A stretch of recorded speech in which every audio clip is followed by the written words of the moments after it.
Welcome to Tu Tieu_audio, where every story echoes with emotion and every voice carries a hidden past. In today's episode, we follow Lai Zishao, a girl who finally finds her long-lost mother after years of longing. But just as she begins to heal, life throws another twist. Her younger sister returns home, unaware of the truth, and mistakes Zishao for nothing more than a housemaid. What happens when love is blind, identities are concealed, and blood ties are wrapped in silence? Stay with us as we unfold this heartfelt story of reunion, pain, and the strength of family. After years of longing, searching, and countless questions with no answers, Lai Zishao finally found her mother, the woman whose image she had kept close to her heart, even when everything else seemed to fade.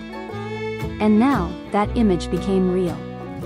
Her mother wasn't a distant figure in a photo album anymore.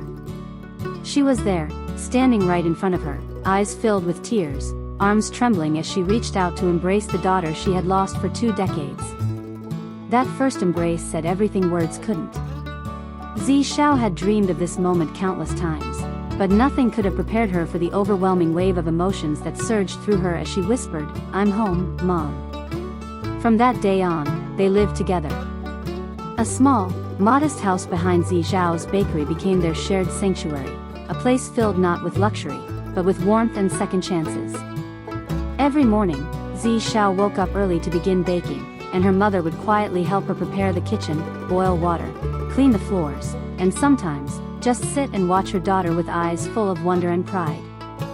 Her mother had once been a skilled pastry chef herself.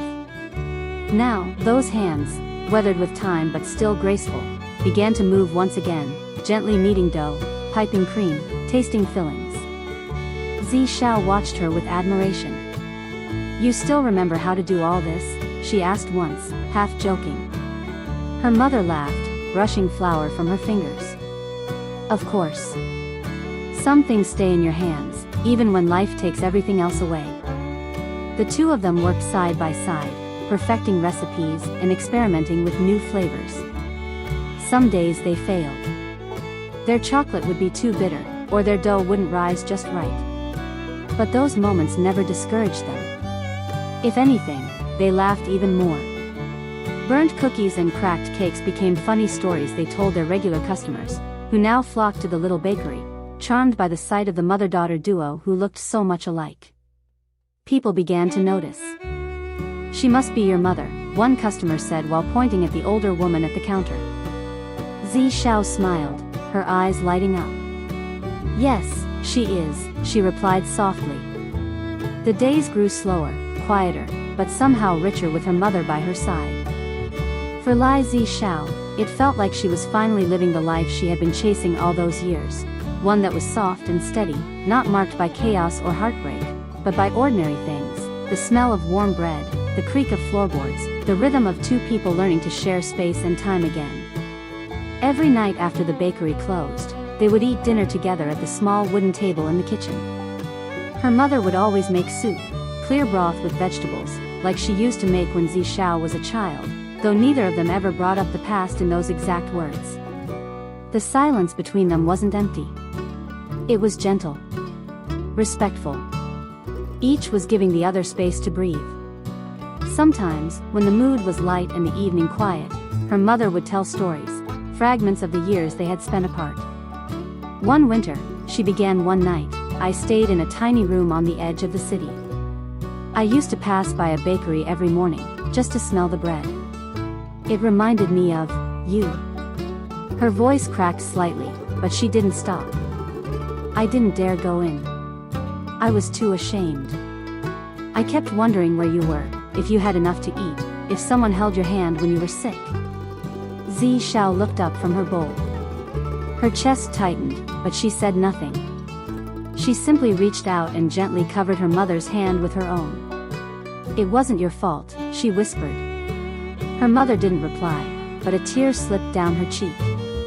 Over time, the two began to piece together the fragments of their shared history, carefully, as if holding a fragile thread.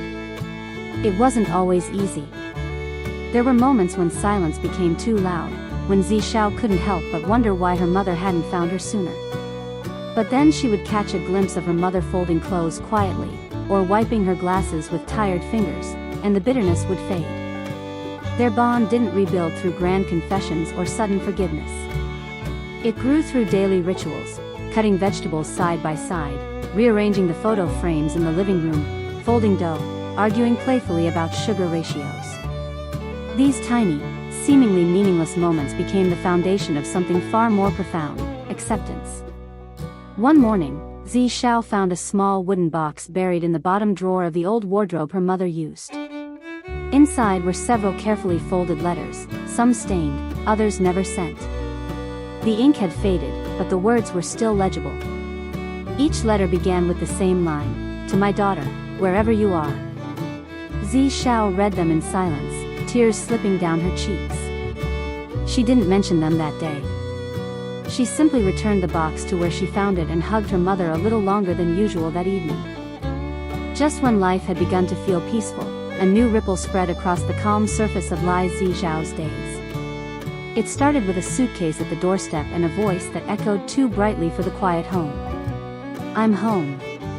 It was her mother's youngest daughter, Zixiao's half-sister. She had been away studying abroad, untouched by the weight of the past, unknowing of the silence and the wounds that had shaped this home. The young woman was vibrant and confident, dressed in stylish clothes, pulling her designer luggage behind her as if she was stepping into a hotel suite, not a quiet old house tucked in the suburbs. Her gaze swept across the living room and landed on Zi Xiao, who happened to be mopping the floor. The girl blinked. "Who's she?" Her mother's smile faltered for a moment. "She's Zi Xiao. She's staying with us." The girl looked again, this time with narrowed eyes. "So she's the maid? You never told me you had help around the house." Before anyone could correct her, she walked right past Zi Xiao, dropping her bag onto the clean floor and sighing, "Well, I hope she doesn't touch my things. I hate it when maids go through my stuff." Zi Xiao didn't say a word. She simply straightened up, nodded slightly, and stepped aside. Her heart, however, trembled. Over the next few days, the misunderstanding grew. The girl, whose name was Ran, continued to treat Zi Xiao like hired help. She left dirty dishes in the sink without a second thought, made demands without thank yous, and even complained about the strange energy in the house. To her, Zi Xiao was invisible, but useful. "Can you iron my dress? Where's my charger? I left it on the table. Did you move it? Mom, she's quiet, but kind of slow. Where did you even find her?" Each word landed like a sting, but Zi Xiao never snapped back. Not out of weakness, but out of understanding. She knew the truth. And she knew that truth had waited for decades. It could wait a little longer. One evening, while folding laundry, their mother gently said, "You don't have to do all this. Let me explain things to her." Zi Xiao shook her head softly. "Not yet. Let her feel safe first. Let her settle in." Her mother looked at her, eyes full of sorrow and pride. "She doesn't even know she has a sister." Zi Xiao smiled, though it didn't quite reach her eyes. "She will," she whispered. "When the time is right." Thank you for listening to this touching story on Tu Tieu_audio. If this journey stirred something in your heart, don't forget to like, subscribe, and turn on the notification bell so you won't miss our next emotional episode. What would you do if your own sibling couldn't recognize you? Let us know your thoughts in the comments, and we'll see you again soon with more real, raw, and emotional stories, only on Tu Tieu_audio.